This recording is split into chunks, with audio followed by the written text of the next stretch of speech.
எனவே முதலாவதாக இன்று தினம் வீரகேசரி பத்திரிகையினுடைய பிரதான தலைப்புச் செய்தி குறித்து நாங்கள் இப்போது பார்க்கவிருக்கின்றோம். கடன் மறுசீரமைப்புக்கு சீனா உதவ வேண்டும், சீன பிரதமரிடம் ஹரிணி கோரிக்கை என்பதாக இன்றைய வீரகேசரி பத்திரிகை பிரதான தலைப்பெற்றிருப்பதை நாங்கள் காணக்கூடியதாக இருக்கிறது. இலங்கை சீனாவுக்கிடையில் வர்த்தகம் மற்றும் முதலீட்டுத்துறை சார் ஒத்துழைப்புகளை வலுப்படுத்துவதோடு கடன் மறுசீரமைப்புக்கு உதவ வேண்டும் என்று பிரதமர் ஹரிணி அமரசூரிய சீன பிரதமரிடம் கோரிக்கை விடுத்திருக்கின்றார்.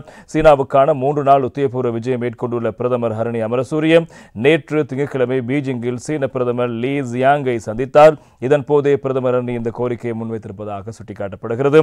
மேலும் இச்சந்திப்பின் போது வர்த்தக மற்றும் முதலீட்டு துறைகளில் ஒத்துழைப்பை வலுப்படுத்துதல், இலங்கையின் கடன் மறுசீரமைப்பு மற்றும் அபிவிருத்தி துறைகளுக்கு உதவுதல் ஆகிய விடயங்கள் குறித்து இங்கு கவனம் செலுத்தப்பட்டிருக்கிறது.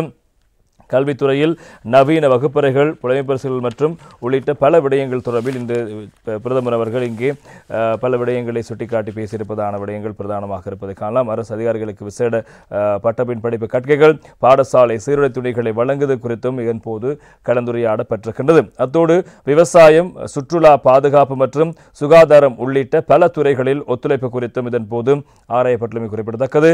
இதேவேளை ஹரிணி அமரசூரியவின் சீனாவின் ஜனாதிபதி ஷி ஜியாம்பிங்கையும் சந்தித்து பேச்சுவார்த்தை நடத்தவிருக்கின்றார் என்பதாக அந்த செய்திகள் தொடர்வதை காணலாம். சீன பிரதமருக்கும் இலங்கை பிரதமரின் சந்திப்பின் போது விவகாரங்கள் பேசப்பட்டிருக்கின்றன. அதே போல பிரதமர் அவர்கள் சீனாவுக்கு சென்றதன் முக்கியமான இன்னும் ஒரு விடயம் அங்கு பெண்கள் மாநாட்டில் கலந்து கொள்வது. எனவே அதன் போது அவர் தெரிவித்த கருத்தும் இன்றைய வீரகேசரி பத்திரிகையினுடைய முக்கியமான செய்தியாக இடம்பிடிக்கிறது.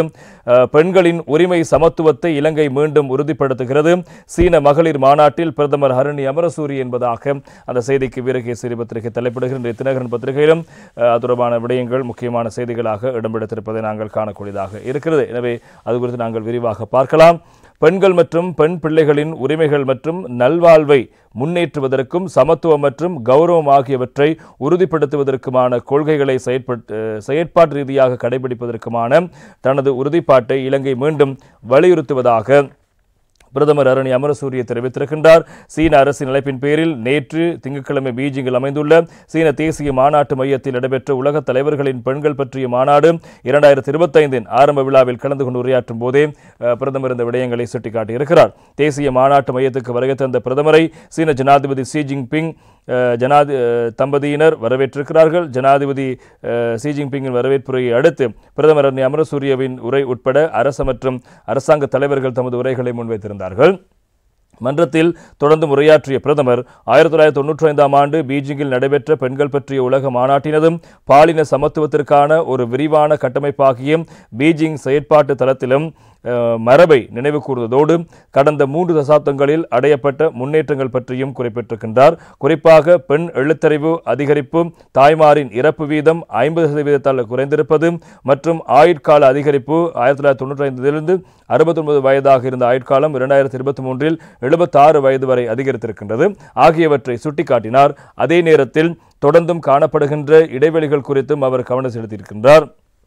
ஆண்களோடு ஒப்பிடுகையில் குறைவான தொழில் பங்கேற்பு, அதாவது 48.7 முதல் 73% வரையான பங்கேற்பு இருப்பதாக சுட்டிக்காட்டியிருக்கிறார். அறிவியல் மற்றும் தொழில்நுட்ப துறைகளில் குறைந்த பிரதிநிதித்துவம் காணப்படுவதாக சுட்டிக்காட்டியிருக்கிறார். பட்டதாரிகளில் சுமார் 135% இருக்கிறார்கள் என்று சொல்லிக்காட்டியிருக்கிறார்.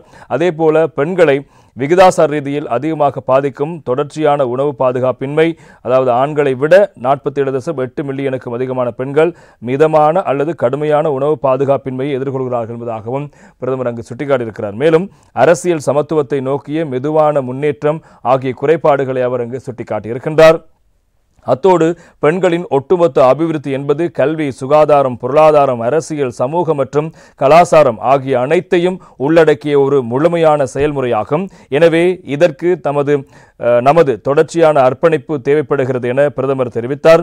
தலைமைத்துவம் மற்றும் தீர்மானங்களை இயற்றுதலில் பெண்களின் பங்கேற்பை அதிகரித்தல், ஒவ்வொரு மட்டத்திலும் அர்த்தமுள்ள பிரதிநிதித்துவத்தை உறுதி செய்தல், பெண்களுக்கு எதிரான அனைத்து வகையான பாகுபாடுகளையும் நீக்குவதற்கான மாநாடு மற்றும் ஐநா பாதுகாப்பு சபை தீர்மானம் 1325 என்பவற்றுக்கு இணங்க பாலின சமத்துவம் மற்றும் பெண்கள் அதிகாரமளித்தல் குறித்த தேசிய கொள்கை மற்றும் பெண்கள் அமைதி மற்றும் பாதுகாப்பு குறித்த தேசிய செயல் திட்டத்தை செயற்படுத்த உள்ளிட்ட இலங்கையின் தேசிய உறுதிப்பாடுகளையும் பிரதமர் இங்கே வலியுறுத்தியிருக்கின்றார். மேலும் உழைக்கும் வர்க்கம் மற்றும் விளிம்பு நிலை சமூகங்கள் உட்பட பல்வேறு சமூக பின்னணிகளை கொண்ட பெண்கள் அனைத்து துறைகளிலும் பிரதிநிதித்துவப்படுத்தப்படுவதை உறுதி செய்வதில் இலங்கையின் உறுதிப்பாட்டையும் நேற்று தினம் பிரதமர் அவர்கள் வலியுறுத்தியிருந்த விடயங்கள் முக்கியமாக இருப்பதை நாங்கள் காணக்கூடியதாக இருக்கிறது. எனவே சீனாவில் மகளிர் மாநாட்டில் பிரதமர் அவர்கள் தெரிவித்த கருத்தும் இவ்வாறு இருக்கிறது. எனவே பெண்களுடைய பிரதிநிதித்துவம் இன்னும் குறைந்த மட்டத்திலே இருக்கிறது. சகல துறைகளிலும் அதனை அதிகரிப்பதற்கான விடயங்கள் உலகம் முழுவதும் அது மிகவும் மந்தமாகவே இடம்பெறுவதாகவும் பிரதமர் அவர்கள் இந்த நிகழ்வில் சுட்டிக்காட்டிய விவகாரங்கள் பிரதானமாக இருப்பதை காணலாம்.